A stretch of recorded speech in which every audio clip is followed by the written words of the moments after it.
Connor, 30-second. Yeah, I don't know what other explanations. If you care to read it, I'll make copies, but I said what I said on the floor, and I had my reasons. And anybody who thinks Rudy Giuliani's 5 favorite cigar bars should have been grandfathered from the law forever, I have a problem with. Okay. Since you're up, why don't you answer the question about the commuter tax? Okay. The other myth is, somehow or other, that one, well, let me put the context. The commuter tax was due to expire, I believe, in September 1999. 99? Yeah, I think. And Joe Bruno had announced he wasn't going to extend it.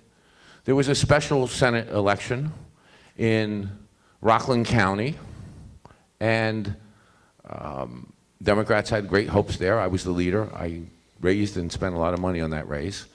And Richard Brodsky, in fact, called me one day and said, we're going to have a press conference. The law's going to expire anyway in a few months. We should have a press conference and repeal it. And I said, no. But he got together with the Democratic candidate for Senate, and they had this press conference, and Bruno jumped on it and passed the law. Both Speaker Silver and I told Rudy Giuliani, call Bruno and tell him, stop it.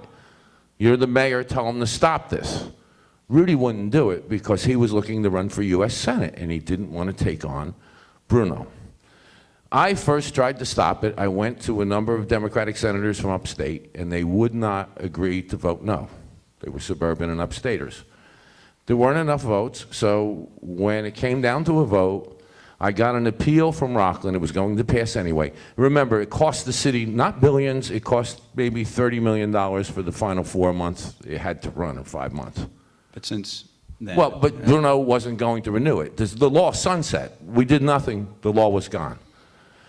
So at the end, David Patterson and I went along because we got an appeal from the people like the Working Families Party who were in Rockland County supporting Ken Zabrowski for senator, that we should do this to help support the candidate down there. It's not my favorite vote.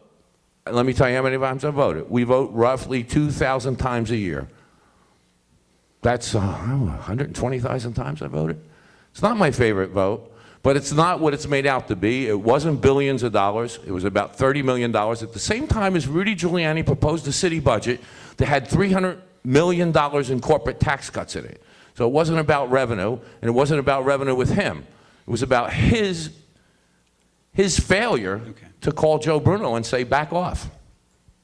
Mr. Squadron.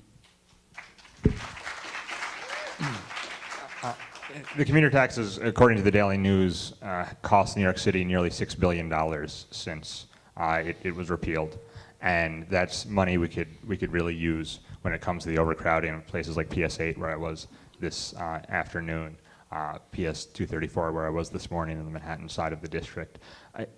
This is another case where I've heard different explanations in the course of this campaign. And in fact, in 1999, Senator Connor told the Daily News that this bill would give folks in Westchester County more money to spend in the city, repealing the commuter tax. And there's this. He said in the 2006 election that he wasn't a main architect of it or anything, and didn't have that much to do with it. So the fact is, it is an important. It was an important revenue stream for the city. It's one that we've lost since 1999. To me, it is an example of the kind of way they do business in Albany. And frankly, the discussion of it and the explanation of why it's acceptable to have lost this major revenue stream for the city, to me, is exactly the kind of explanation that we hear out of Albany much too much, and I find absolutely insufficient when it comes to the city and the state that we so desperately need to govern effectively. Senator Connor, or a 30-second rebuttal.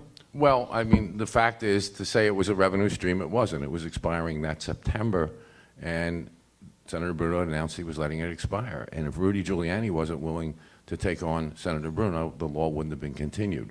So the myth is to make it seem like this was a permanent tax on the books, when in fact it was a temporary tax, and the bill really cut it off 4 months before it was expiring anyway.